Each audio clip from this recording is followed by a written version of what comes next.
As far as episodes go, I feel like this week has had some of the wildest episodes that I have ever done on this podcast. But on the flip side, this is also the one week that I think I have concentrated on the babes a hell of a lot more, because this episode is mostly about the babes. Like, yes, we might throw a little bit of banter here and there, and we might give a little bit of advice, but it's essentially just mainly about the babes, which I never really thought I'd be doing all that often, but as far as it's going, it seems to be doing particularly okay. But before I get into throwing all the love to the babes all that much, we need to talk about one of y'all that just seems to be doing some very, very weird shit, or at least is involved in a particularly weird situation. Now, there's an OnlyFans model who very recently noticed that amongst her biggest paying subscribers, there was one that was spending $2,000 on custom videos. And the wild part was, it was her stepdad. Like, can you try and think about that for a second? Like, your old man, or at least, the person that your mother is dating or engaged to or married, like, they're the ones that are paying the most for your nude content. Like, I'm not gonna lie. When you think about the many jokes that you can throw into it, this sounds like a good opportunity for a threesome situation for the dude, You can talk about how this sounds like the beginning of a very good porno. Like, there's so many ways that you can twist this up and make it such an interesting sounding story in your head. Except that if you're like me and you're thinking about the money, the number one question that you have to ask at this point is, does he now start getting a family discount? Because if you think about it, that's the least he should be getting. Dude is supporting his daughter, or should I say stepdaughter's hustle to the fullest. Dude has been going at it, getting custom videos that he probably doesn't watch just so that the babe can get paid. Dude was probably one of the first paying, if not one of the best paying clienteles that she's had. So she's been ensuring that she can put food on her plate simply because of the stepdad. And people are suddenly thinking that this is a gross thing. If anything, this is the best example of family members supporting each other. Like, I know it sounds a bit odd because, you're supporting each other to do some sex related shit, but still, this is family coming through for you. And as they say, charity begins at home. Although, if you're talking about this in Alabama or Kakamega, Charity is usually the cousin that ended up losing her virginity with some of the brothers. But anyways, that's sort of besides the point. Like, if that's not fatherly love, I don't know what the hell that is. Okay, that also sounds like a porno, so I also do know what else that is. But the bigger question would have been what would have happened afterwards, which she clearly hasn't said yet. So I'm gonna leave it at that because I have more important things to talk about and start things off by saying, welcome to Breaktime on West Side, your number one breaktime podcast, coming to you from Nairobi, Kenya. The man on the mic is a man who would have believed that East or West home is best if he stayed in Alabama. He is a man who likes his women the same exact way he likes his yogurt. It is none other than your tall, dark, and mildly handsome man, Sir Denver B. The show is Tweet Street, the show where we take a deep dive into Twitter, pull up a couple of tweets, and break them down a little bit. Now, as usual, if you know the drill, you know what to do. If you don't know the drill, then I'm going to say it for you. And if you know the drill but you haven't contributed, what are you waiting for? This is your moment to contribute towards the making of these podcasts by submitting the many tweets that you see other people giving, whether it is on Twitter, whether it is on Facebook or IG, and I will explain that in a bit. And the drill is particularly simple, almost sounds like a song, and it goes like this. You see that tweet, you like that tweet, you want us to discuss that tweet, you send that tweet. You send it to the DMs of @Bagaka, which happens to be my personal Twitter handle, and I will take it from there and I will handle it accordingly on Facebook and on IG. If it happens to be a screenshot, if it happens to be a screen grab that was taken from Twitter and used on Facebook or in IG as a reel or even as a post, then the place to send it to is @Breaktime on Westside on Facebook or on IG. The DMs are always open and I will take it from there and I will handle it accordingly. Now, first of all, before I get into anything, a massive thank you to each and every one of you that has been there with me all the way through to the past 400 episodes. It has been a wild ride. I absolutely enjoy doing this for you guys, and I really, really appreciate the love that you guys have given, and more so the feedback that you guys have also given to me, whether it's on WhatsApp, whether it's on IG, whether it's on Facebook. Hell, even the people who physically just told me that they listen to the podcast and they enjoy it. Trust me, like that shit does something to me on the inside that I don't think too many people will understand, but I have massive appreciation for you guys. And I did my whole thank yous and my whole addressing everything that's been going on over the past couple of hundred episodes on episode 400, which is a particularly interesting episode which you should listen to. But with all that said and done, because I do need to get this show on the road, I need to move things on. But before I get to the tweets, I need to address a very quick video. Now, this I found to be particularly interesting because it was something that a babe said, which just so happened to be captured and sent to me. So I'm going to let the clip play for a little bit, then I'm gonna address it because I feel like there's something here that needs to be discussed that very rarely ever gets brought up or even debated on. But first of all, let's play the clip, so here it is.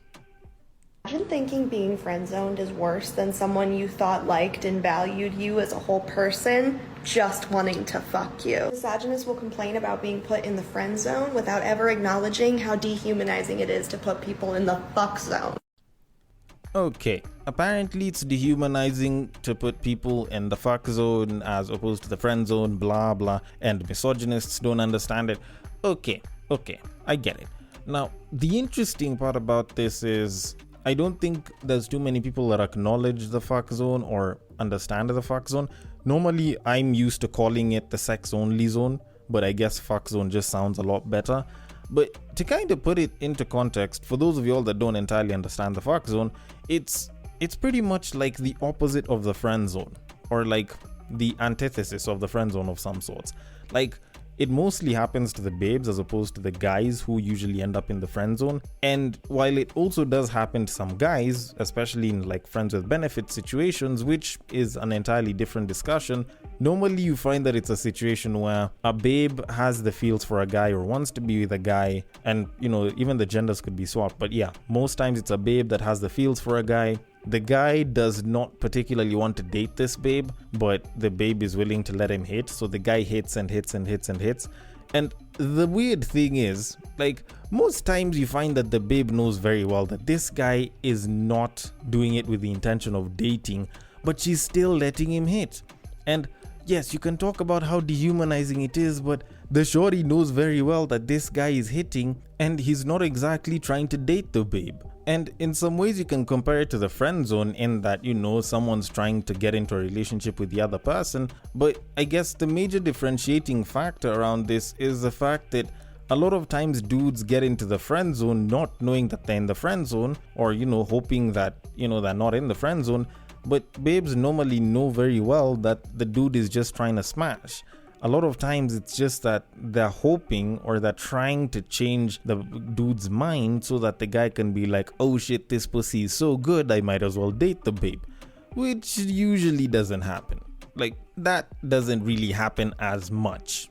At least not as much as most people might actually think. Dudes can talk about how a babe has amazing pussy, but it's never usually just the pussy that made the guy want to start dating the babe. But anyways, that's sort of besides the point.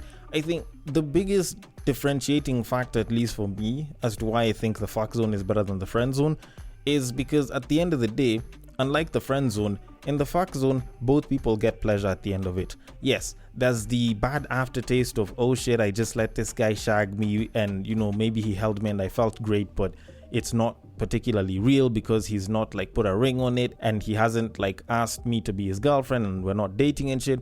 But at the end of the day, at least you got pleasure. Like, have you ever tried to pay attention to the friend zone? Like, niggas are out here busy breaking their backs, going through hell, putting themselves in debt for a shorty that they believe will move them from friendship level to dating level. And these babes could be getting railed by other niggas or not. But at the end of the day, these babes are just enjoying things on their own while the dudes are busy breaking their backs. But if you look at the fuck zone, the babe who's throwing it back, pun intended, is going to get pleasure from throwing it back, and dude is getting pleasure as well. So it's not like she's breaking herself backwards just trying to please the guy, because at the end of the day, she's getting pleasure as well.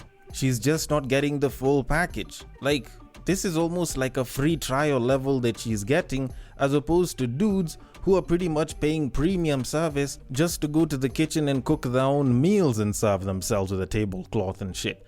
Like, that's exactly what the friend zone is like as opposed to the fuck zone. The fuck zone means that, you know what, you'll get a free meal but it's only on the kids menu. So you can get that little, but it's not like you're going to get fully satisfied.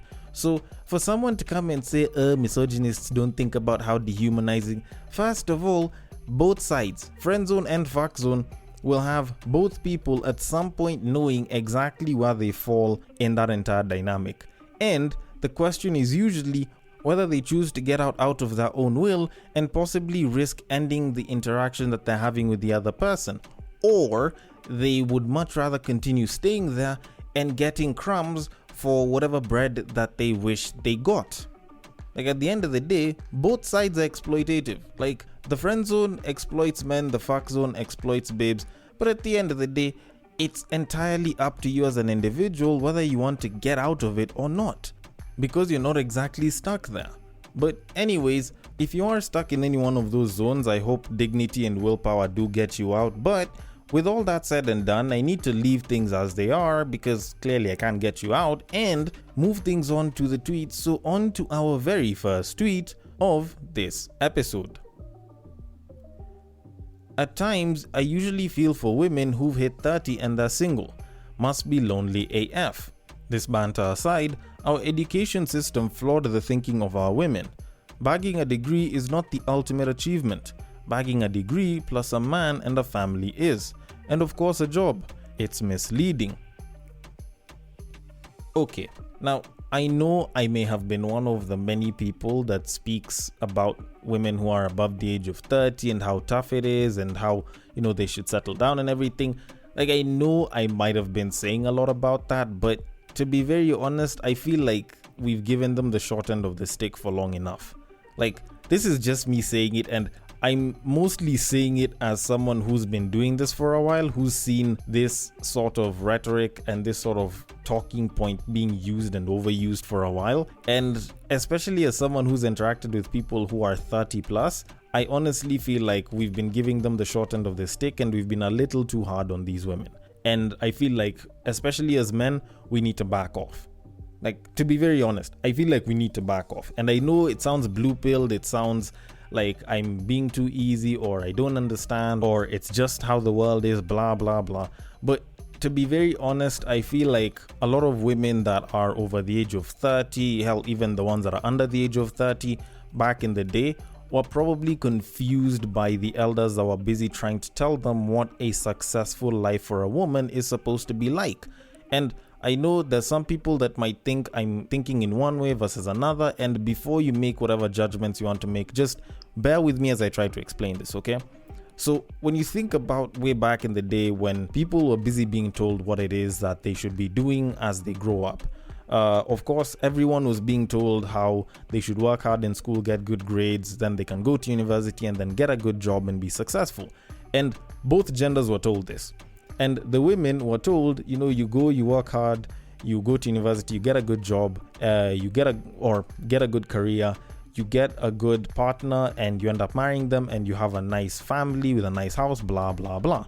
Living happily ever after, in that particular order, okay? And then you find that over the years, they actually follow that exact order to a T, where they actually go, they chase the career, and they chase the bag, and when they suddenly want a partner, now that's when we're busy going at them for doing it too late in some case. Like, when you kind of think about it, it's almost like we painted them into a corner where it's like, it's either they go, they chase the career and they follow the path that they were told is the most successful path, and then they're almost hitting 30 and they're single and now we're talking shit about them, or they go ahead, they try to settle down early enough with some guy that they probably didn't think was going to be a piece of shit, mostly because they didn't really know what a piece of shit is entirely made of, and then they end up being left either in a shitty marriage or left with a kid or kids in a single parent situation, and then we start talking shit about them for that as well. When you kind of think about it, that's sort of the corner that we're painting a lot of these growing women into. Because if you look at a lot of babes who are getting to their late 20s who are trying to settle down with someone, it's not like there's a lot of guys in the same age range or even a couple of years older that are that mature enough that they actually want to settle down. A lot of guys are still trying to get themselves the money, and some of them want to pick up a couple of babes here and there. And the older ones who aren't already settled down are probably just trying to fuck around. So it's not like there's that many options for a lot of babes right now. So you find that as they go through a couple of frogs here and there trying to find a prince, they're probably gonna go through it for a couple of years, on and off periods and shit. So all of a sudden you have a chick who's above the age of 30 who hasn't settled down with someone, but it's not because they didn't want to settle down until after 30, it's because they've been going through a bunch of shit from a bunch of ain't shit niggas. Now we can argue about them and choosing ain't shit niggas and their inability to choose and the kind of guys that they want later, but that's how a lot of babes end up in the current situation that they're in. And we can blame them for it, but we also need to understand that as a society, we kind of painted them into that corner.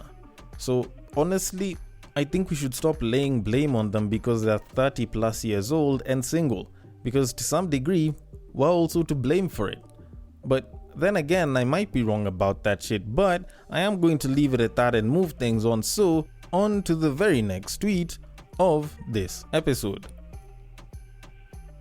A married woman got suspicious that her sportsman boyfriend was cheating.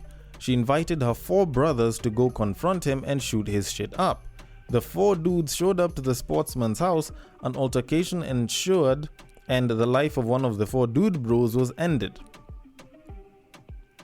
Okay, first of all, let's just get things clear here because I'm trying to put my finger on this. Essentially, what's being said is this wife, this married woman who is cheating on her husband with a sports person, is supposedly pissed off that the sports person is fucking someone else and went and got her 4 brothers to go confront and have an altercation with the guy because of it? Like, what in the fuck? That is some wild shit. Like, honestly speaking, this is wild. And no, it's not wild because the woman is pissed off that the man that she's cheating on her man with is cheating on her. No, I don't think that's even the wild part. I think the wildest part is the fact that she managed to get her own brothers to go and confront the guy that she is cheating on her man with about him cheating. I think that's probably the most confusing and wild thing there. And I know it sounds like I've thrown in a tongue twister there. Just take a second, you can rewind a couple of seconds, just sort of piece things together. But here's the thing. First of all, I don't think that it's particularly wild that this babe got pissed off, that the man was busy banging around. Although I feel like to a particular level, I think most people who are cheating on their partners, most of the married ones, need to understand that a lot of times, in a lot of the cases where they are cheating on someone with someone else, that other person that they're cheating on their partner with is most probably going to be shagging someone else. Like, this is one of those things that you never really think through, but once you think about it properly, you actually realize that it actually happens. Because not unless if it's a babe situation where the man is cheating on his wife with the side chick, normally, especially for us guys, we know very well that there is pretty much no chance that this babe is going to leave her husband to be with you. So you are convenient dick. So if you can go and get some more convenient pussy from other babes, it's perfectly okay, because at the end of the day, this woman is still going to stick in the marriage that she's been in. Whether she's going to be left, whether she's not going to be left, the chances of you having this, amazing future together where you guys go and live in a gated community, have a dog and a car and a bunch of kids and shit, is practically non-existent for you as a guy. And you know that very well. So you find that a lot of guys and even a lot of other babes that are side pieces to like married people, they will usually go and fuck around with other people because they know very well that that other person is just convenient sex, or at least views them as convenient sex. So if they can get some more from elsewhere, then they'll probably do it. And you wouldn't really call it cheating, because if a thief steals from another thief, then is it really stealing? And I get it, there's the whole statistic of 75% of women who cheat on their partner usually fall in love with the person they're cheating with. Like, I get that, but still, at the end of the day, 9 times out of 10, she is going to stick with the husband as opposed to sticking with you, the person that she's cheating on her husband with. So I don't see where this guy really deserved all of this confrontation. And frankly, I feel like the brothers were the stupidest ones, because if you approach me and you're my sister and you're like, the person I'm cheating on my husband with broke my heart because he shagged someone else, like, I'd look at you and be like, what the fuck did you expect? Because I'm a dude and I understand dude shit, and even though you're hurt, the first problem here is you're cheating on your mans. Like, I don't know how people manage to stand for some immoralities on one end and then act all ride or die when you're busy going to do some stupid shit. All in all, I will leave it at that because there's some stupidities that I don't think should be addressed for too long, and move things on to our very final tweet of this episode. A lot of relationships and subsequently marriages fail because of quote-unquote fantasies created during the dating period. Stay real and true to yourself. A date is not supposed to be a mask or a fantasy where you wear heavy makeups to hide your true self from the guy, or borrow your uncle's car or your friend's shoes to impress the girl. Dating is getting to know the real person. Go to the cheapest restaurant if you don't have money. Don't create a fantasy and borrow money or strain your budget. Don't wear makeup, let him see those pimples. Don't wear body shapers. Let him see that saggy stomach. Don't expect a person to marry and accept the real version of you, and yet he or she dated the fake version of you. Do not create fantasies, be real. Okay, can I really say that a lot of relationships and marriages fail because of quote-unquote fantasies? I don't think so. I think it's a case of expectations as opposed to fantasies. Of course, people can talk about how, when you're going on a date, you shouldn't break your back, which I agree on. I think it shouldn't be something that's too expensive, but at the same time, it should be something that looks like, you've actually put thought into it. But at the same time, like, you're not going to go out to meet a new person that you are hoping to be with if you're going to show the worst version of yourself. Like, there's the whole thing of you never get a second chance to make a first impression, and most people want to capitalize on making a great first impression with whoever it is they're going on a date with, so they will dress well. Like, that's just law, and I don't think there's too much that really needs to be added there. But moving it on to the whole, marriages and why relationships fail, it's mostly an expectations issue, at least from my point of view. Because when you look at marriages, and I'm saying this from my very minimal experience with marriages, which is usually information from other people, so of course, disclaimer, I'm speaking speculatively, a lot of marriages do tend to fail because a lot of people do not have a proper idea that marriages are actually a labor-intensive thing. Like, most of us young people look at marriage today in a certain sort of way. It's like one of three major things. Where it's like, one, it's like a rite of passage, so it's like a level you have to pass, almost like Go in Monopoly. There's some people that look at it as this, version of bliss and this happily ever after. There's other people that look at it as like a place of bondage or like a prison, which is where a lot of red pill dudes and a lot of guys nowadays sort of look at it because of, losing money through divorce and shit. But to be particularly honest, when you look at the nitty-gritties of marriage, you realize that it's a very labor-intensive thing, and most people never get told that. They get shown the blissful parts, they get shown the parts where people talk about supporting each other and, the hard times, even though they never say what hard times are, but they're never told about the labor of actually being in a marriage, or should I say even maintaining one. Because when you look at a lot of people who get into relationships and they're hoping to go long term with someone, there's the whole cycle of, you guys all lovey-dovey and you support each other and you're there together. But there's the parts where you guys can grow apart because you're growing in different ways, or you're growing in different levels at different times. So you might feel like you're being drawn apart. There's the points where you guys might feel like you no longer love each other, or you're in a loveless relationship, and you guys might decide to try and rebuild that love or live without it, and that has its own dynamics. Like, there's the whole learning to tolerate each other at a certain point after you've gotten past the point where they no longer blink in slow motion and they're the apple of your eye. Like, there's a lot of that people aren't told about and they sort of never expect. So they get into a marriage and then shit starts getting hard, and life starts hitting them in the balls, and all of a sudden they're like, I don't think this is for me, and then they suddenly want to leave. Or they step outside because they seem to be getting the 20% that their partner isn't giving them from some other person. And at the end of the day, you find that people don't entirely understand that marriage is a hard work.